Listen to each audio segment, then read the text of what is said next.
salivary glands ay mahalagang bahagi ng ating katawan. Sila ang responsable sa paggawa ng laway o saliva na tumutulong sa digestion, panlasa at proteksyon ng ating bibig. Pero minsan, ang mga salivary glands ay nagkakaroon ng problema at ang bukol sa paligid ng panga, leeg o bibig ay maaaring senyales ng isang seryosong kondisyon. Ngayong umaga, bibigyan linaw po natin ang mga sintomas at treatment option para sa salivary gland cancer. Sama natin live mula sa Cebu ang ENT Head and Neck Oncologic Surgeon na si Dr. Maria Nieto H. Lucero Jr. Dr. Lucero, magandang umaga po sa inyo at welcome po sa Rise and Shine Pilipinas. Morning po. Good morning po. Morning. Good morning. Diane Kirer po ito with Ice Martinez. Alright, Doc, pakipaliwanag nga po sa amin itong salivary gland cancer na ito. At saan banda po ba ito usually tumutubo? Okay.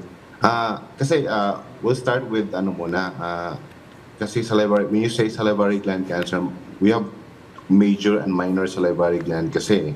So when you say major, you have three. One is situated just anterior in front of your ear but below, right here. So this is ito ang parotid gland. Then you have the submandibular gland, another major salivary gland, which is situated below the mandible right here. Okay. Then you have the sublingual, which is found at the floor of the mouth. Then you have the minor salivary glands, which approximately 800 to 1,000, small mucous secreting glands, which is found anywhere in the oral cavity, inside the mouth, inside the nose, inside the sinuses, and even in the aerodigestive tract. So, yun. So, when you say cancer, so it depends kung saan ang naepektuhan, no? For example, cancer sa parotid gland. So, dito ang bukol sa parotid, no? So, if it's submandibular, dito. Or if it's a sublingual, it's on the floor of the mouth. Yun. It's an abnormal growth. Dok, ano-ano po bang iba't ibang klase ng salivary gland cancer? So, as what I mentioned, I already mentioned yung mga major and minor salivary glands. But maraming type, no? I think if I name all the types, medyo marami. But I can mention siguro yung mga common, the most common when it comes to cancer. So when it comes to parotid, the most common type of cancer there is the mucoepidermoid carcinoma. Then the parotid is right here, right? So yun. Then when it comes to submandibular gland, the most common is adenoid cystic carcinoma and all the minor salivary glands, except the minor salivary glands in the nasal cavity and in the sinuses, which is the actinic cell carcinoma. So yun, I think the three most common na lang. But marami. There are non-cancerous, also uncancerous. At Dok, para sa kaalaman ng ating viewers, ano po ba yung specific type na cancer na meron si Ate Gay?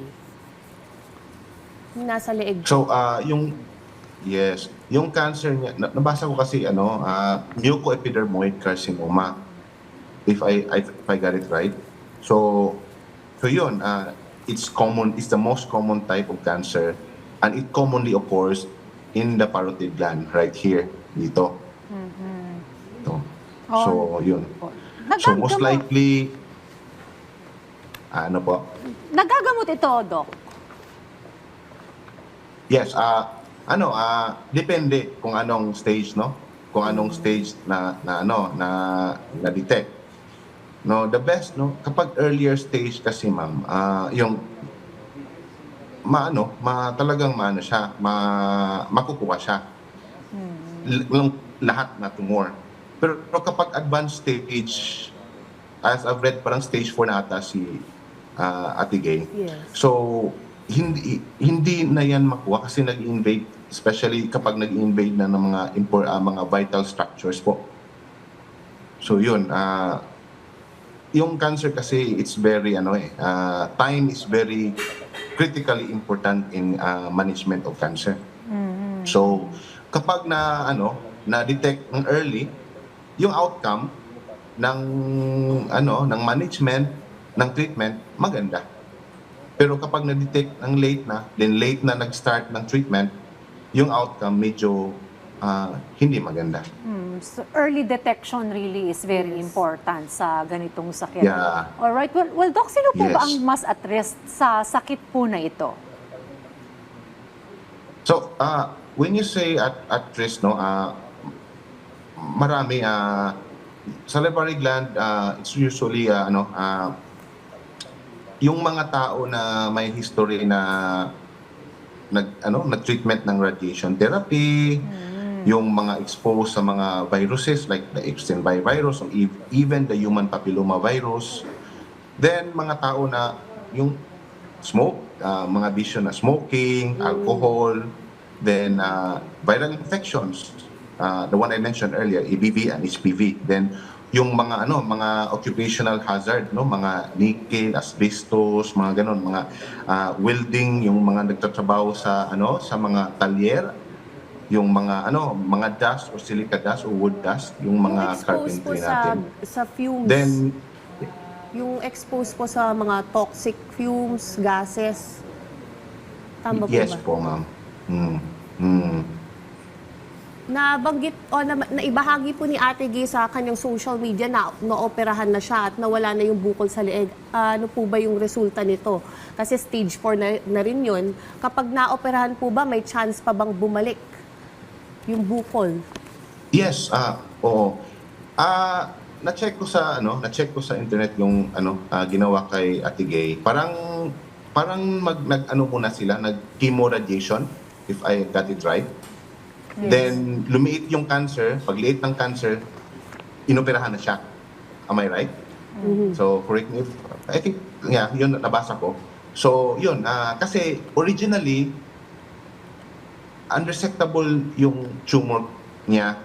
So medyo malaki, nag-encroach ng mga vital structures. Then anong ginawa? Parang nagki-chemo radiation. Then yung lumiit na, inoperahan na. Yun ang pagkakuha ko. Tama ba po ba ako?